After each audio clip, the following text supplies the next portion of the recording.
quarterbacks, 2 wide receivers in the top 6 picks.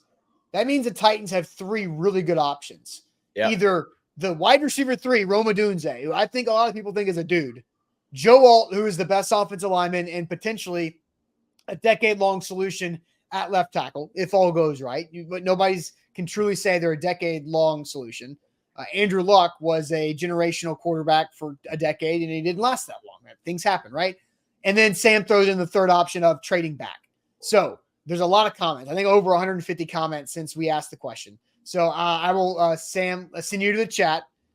Is it the remaining wide receiver, Joe Alt, or trade back? I'm also going to put up a poll on YouTube chat. Yeah, that might be the best way of doing this in general. Yes. I do see a lot of Joe Alt from Jason and Scott early. Devin says Brock Bowers, which I would trade back before I took Brock Bowers at 7. I think when you look at the way that draft falls, you could probably trade back to 10 or 11 and get Brock Bowers if you wanted to. Tackle, alt, no question. Wide receivers are deep, says Eric. Joe Alt for sure. I see mainly Joe Alt from Billy, from Paul, from Jared. Darren says Alt or neighbors. It was never anything different. Joe Alt, offensive tackle. Joe Alt. Yuri says go left tackle. Galen says Joe Alt. I see a trade back here. Trade back is the best move. Trade back for Bowers is what Devin says now, which I think, would be another smart option. Odunze, alt, trade back to 11 and 23. Here's a news flash to everybody out there. This was Austin's ideal scenario. You're not getting 11 and 23 for the 7th overall pick. The Titans would have to give back to Minnesota in that situation. And I don't know what look, I know this. I know that the Vikings are in a very desperate situation. So you can take advantage of people that are in desperate situations. We see that all the time in the world. I don't know how desperate they are, though, because, again, they just traded up to 23 overall. Sure. To gain extra ammo. As far as moving up. Yes, but as far as trading up into the top 10, we've looked at this before. The Jets aren't taking a quarterback. The Bears are not taking a quarterback. The Falcons at 8 are not taking a quarterback unless you have a legitimate fear of the New York Giants taking a quarterback at 6, which is possible, but trading up to 7 doesn't help you jump the Giants at 6. I think you either need to come up to number 4 as Daniel Jeremiah projects here, as you make a drastic jump up in the draft.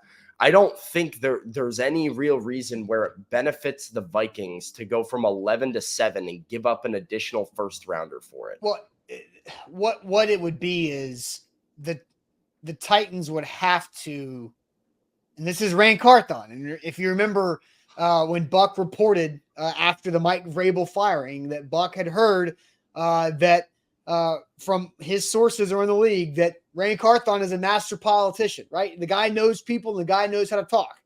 And that's a great thing to have him if he's on your team. It's tough to fight against, but if he's on your team, it's great to have Rand Carthon in your corner, pulling some puppeteering strings. So in this situation that we're talking about of trading back from 7, you got to look at what is Rand Carthon's sales pitch to the Minnesota Vikings to go up 4 spots, 11 to 7. It's the fact that the Raiders are trying to come get that pick ahead of the Vikings, because you get the Raiders and the Broncos at 12 and 13 directly behind the Vikings at 11. So those two teams who are quarterback needy have the need to get ahead of the Vikings potentially.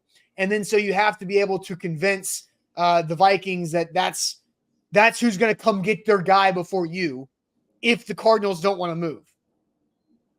But it seems it seems outlandish. I literally heard yesterday afternoon that the Cardinals are very much in the trade back market, and so I don't even know if the Titans are in the spot where they can take advantage of this.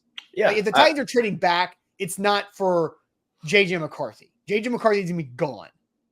I agree. That's kind of my point with that 11 for 7 type of trade back, is that it's not going to be somebody. Like the trade back scenario that comes to mind for me, right, in this specific spot is a team like Chicago wants that wide receiver in Rome Odunze, potentially that third wide receiver. They're just 2 spots later at 9, but I think there's a chance Atlanta takes one. So maybe it is that Chicago, maybe it's one of those teams in that 10 to 12 range that want that third wide receiver that are then like, let's go get 7. Maybe it's a team who wants that offensive tackle 1 and thinks Joe Alt is a big difference from those second tier guys, and they want to come up to 7 to come and get that guy. Now, if you're the Titans, you could potentially, here's a dream scenario right here. You want to talk dream scenario? It's that this plays out. You're at 7. You move back to 9 so that the Bears can jump Atlanta, take Rome Odunze. Atlanta still goes defense, and you get Joe Alt at 9, adding draft capital in the process by moving back with the Bears. That would be awesome. But, like, you know, you need a lot to go right, of course. I just don't see a world where a team is coming up to get J.J. McCarthy at 7 right now, given how much smoke there is around somebody trading out of that top group in front of them and how little threat there is of the teams right behind them taking a quarterback. Mm-hmm. So that's just my thought on that. Right. Anyways, I think go back, back to the chat to see, and I'll update the poll here in a second. But head back to the chat to see what everybody's saying. Have you not posted the poll yet? Because we need. I have posted the poll. I just want the poll to gain on the YouTube chat poll to gain some more. Well, we need people commenting. There are too many comments to read all of them right now. But Joe Alt is the overwhelming answer. I do see like a stick and pick Brock Bowers here, but Joe Alt.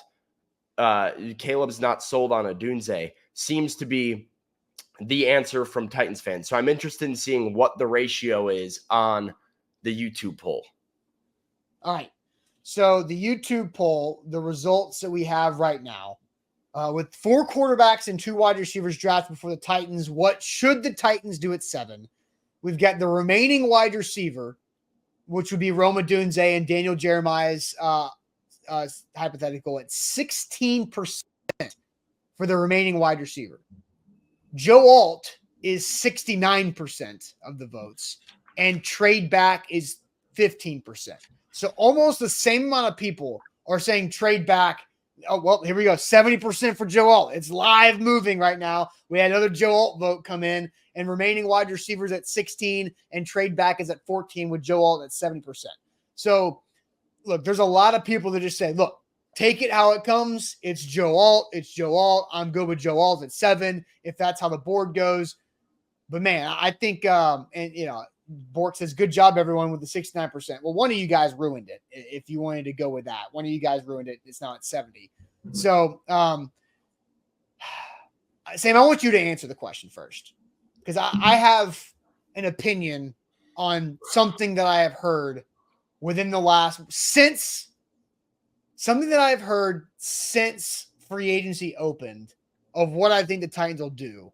But I would like to hear what your answer here is between Joe Alt, Rome Odunze, or trade back. And the trade back thing is, and it's easy to say trade back, but we have to, as we talk through, like where are you going? How far back are you going? Yeah. Right. Yeah. Yeah.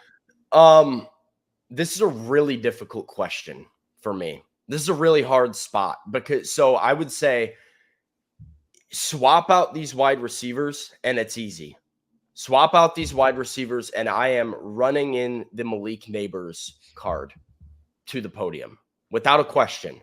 Yeah. I think I value Neighbors ahead of Odunze slightly. And so I think that's the difference to me where now you start to be like, ooh, I don't know though, because I never really thought Joe Alt would be there at 7. And this makes me raise questions about what you do. And obviously free agency has now happened and you've added Calvin Ridley to this offense and there hasn't been much at offensive tackle and it makes you rethink things a little bit. But I'm going to stick to my guns and I'm going to say Rome Odunze is who I would select at 7. I know that's not popular. I know it's easy to look at need and point to left tackle. I believe in the depth of this draft class at offensive tackle, and I'm going to stick to that. I think Rome Odunze is a guy. I think Rome Odunze is a playmaker. I think DeAndre Hopkins probably only has 1 year left in Tennessee, looking at things realistically here. And you are going to be in the same spot next year, looking and saying, who's the running mate with Calvin Ridley? Yep. Who is the dancing partner for Calvin Ridley? Needing an ideally a long-term fix, because you're not going to want to spend big in free agency again on another top wide receiver. So I think you're in a spot here where there are 3 dudes in this class, similar to how we saw like the who was the third guy? It was Garrett Wilson, Chris Olave, and there were 3 guys at the top of the draft 1 year recently. Was that the Drake London draft? Yeah, London, Wilson, and Olave, where you felt good that all 3 of those guys were going to be good NFL wide receivers. So far, all of them, I mean, have been better than others, but they've all been. Well, Drake London has nobody throwing to him up now until now, and Garrett Wilson at times has not either, and still been good with like a horrible quarterback situation. I think this is very similar, and I think I'm going to stick to it.